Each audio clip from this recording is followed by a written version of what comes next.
Acordei do coma depois de 5 meses. Descobri que meu marido estava casado com outra mulher e ainda estava usando minha casa, meu carro e meu dinheiro para bancar os luxos da outra mulher e dele. Eu tinha sofrido um acidente com meu marido e isso me deixou em coma por 5 meses. 5 meses é um tempo estranho quando você pensa depois. Porque, para mim, foi como fechar os olhos em um momento e abrir em outro completamente diferente. Como se alguém tivesse apertado um botão de pausa na minha vida. E, enquanto eu não estava, tudo tivesse continuado sem mim. Quando acordei, a primeira sensação não foi alívio. Foi confusão, o quarto branco, o cheiro forte de hospital, o som ritmado dos aparelhos, meu corpo pesado como se não fosse meu, minha garganta seca, minha mente tentando desesperadamente juntar peças que não faziam sentido. Onde eu estou? Minha voz saiu fraca. Os médicos trocaram olhares. Aquela troca rápida, silenciosa, que diz muito mais do que qualquer resposta. Você sofreu um acidente, mas está segura agora. Segura, a palavra soou vazia. Eu tentei puxar mais memórias. Lembrei do carro, da estrada, do meu marido ao meu lado. Depois de nada. E minha família? E o meu marido? Silêncio. Não era um silêncio normal. Era aquele tipo de silêncio pesado, que entra no peito de quem escuta. Vamos ligar para seus familiares. Eles vão vir te ver. Aquilo me incomodou. Por que eles não estavam ali? Por que ninguém estava ali? Uma inquietação começou a crescer dentro de mim, como um alerta que eu ainda não sabia interpretar. Eu pedi meu celular. As enfermeiras hesitaram. Talvez seja melhor você descansar. Eu só quero falar com meu marido. Insisti mais de uma vez, até que, depois de muita insistência, elas cederam. Minhas mãos tremiam quando eu desbloqueei o celular. Parecia algo simples, mas naquele momento era como tentar retomar controle de alguma coisa que eu não entendia. Eu mandei mensagem. Eu acordei. Estou ansiosa para te ver. Como você está? E a nossa casa? Demorou alguns minutos. Minutos que pareceram longos demais. Quando ele respondeu, algo já estava errado. Ele disse que estava surpreso. Surpreso, como se não estivesse esperando aquele momento. Disse que o impacto maior tinha sido em mim. Que ele só teve alguns arranhões. Nada grave. Mas o que me incomodou não foi o conteúdo. Foi o tom frio, distante, como se estivesse falando com alguém que não importava mais tanto. Eu li aquelas mensagens várias vezes, tentando encontrar algum traço do homem com quem eu vivi, do homem que eu amava, mas não encontrei. Passei dias no hospital com aquela sensação crescendo, uma ansiedade que não diminuía, uma dúvida constante, incômoda, silenciosa. Algo estava errado, muito errado, quando recebi alta. Não quis esperar. Minha irmã disse que iria me buscar, mas eu não consegui. Eu precisava ver, precisava sentir que ainda tinha alguma coisa da minha vida intacta. Fui sozinha. O caminho até a minha casa parecia mais longo do que eu lembrava. Cada esquina trazia uma sensação estranha, como se eu estivesse voltando para um lugar que já não me pertencia. Quando cheguei, tudo parecia normal por fora. A mesma fachada, o mesmo portão. Mas por dentro, minha vida já não era mais minha. Eu abri a porta com as minhas chaves. Entrei e congelei. Tinha uma mulher lá dentro. Uma mulher que eu nunca tinha visto. Ela estava confortável, à vontade, como alguém que morava ali. Quem é você?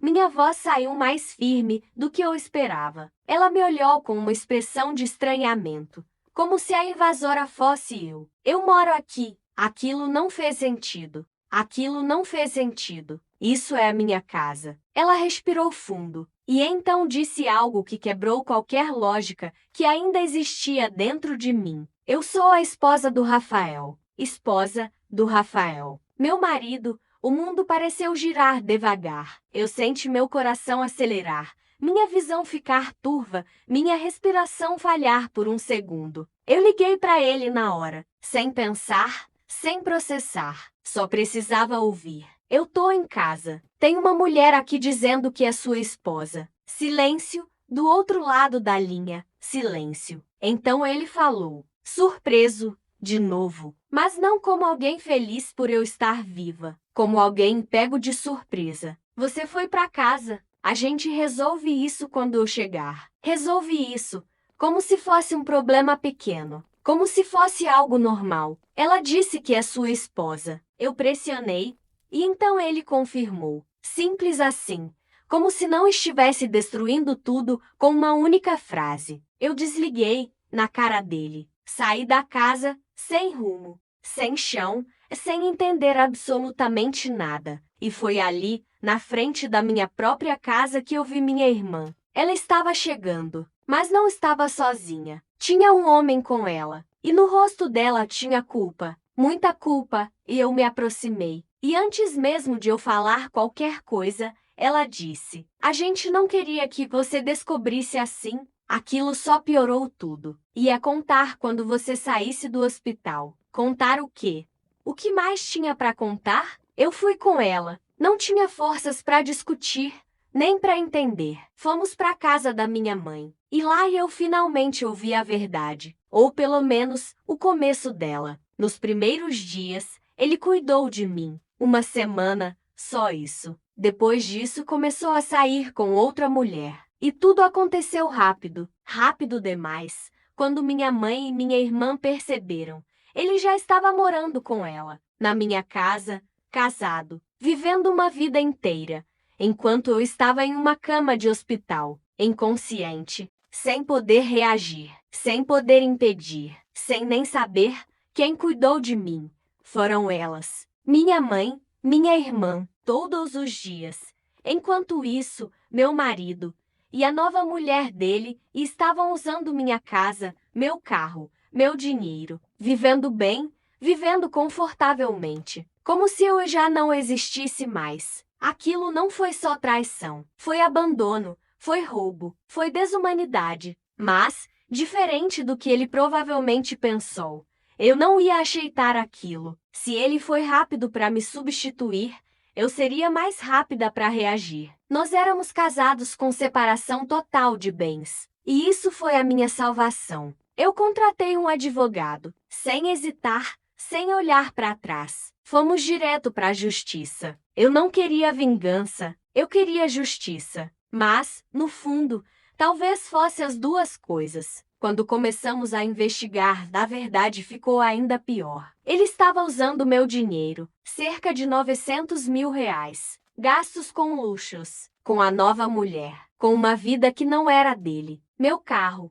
meus cartões, minha vida inteira sendo usada, como se eu tivesse morrido. Mas eu não morri, e eu voltei, quando o caso foi apresentado ao juiz. Não havia muito o que discutir. Tudo estava documentado, tudo estava claro. A decisão veio, tudo voltaria para mim. E mais do que isso, ele teria que devolver cada centavo que gastou, com juros, quando o processo de divórcio foi finalizado.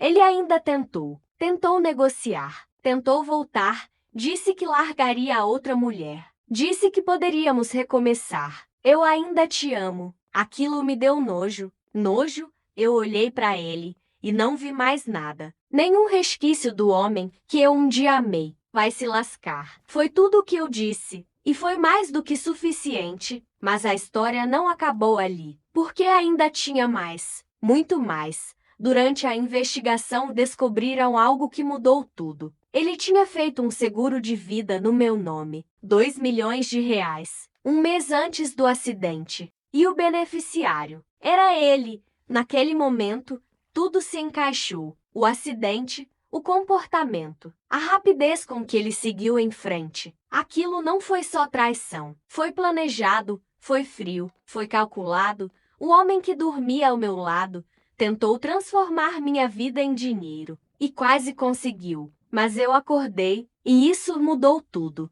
Ele e a mulher foram presos. Roubo, tentativa de assassinato. As palavras soaram pesadas, mas justas. E eu sobrevivi, não só ao acidente, mas a tudo que veio depois. No começo, eu achei que tinha perdido tudo: minha casa, meu casamento, minha estabilidade, minha identidade. Mas com o tempo, eu percebi que não. Eu perdi uma mentira, ganhei a verdade, ganhei uma segunda chance e, principalmente, eu percebi quem realmente esteve comigo. Minha mãe, minha irmã. Elas não saíram do meu lado. Elas lutaram por mim quando eu não podia lutar. Elas foram minha base quando tudo desmoronou. Hoje, quando olho para trás, ainda dói. Ainda assusta, ainda revolta, mas não me quebra mais. Porque eu não sou mais aquela mulher que acordou confusa em um quarto de hospital. Eu sou alguém que sobreviveu, que enfrentou, que reconstruiu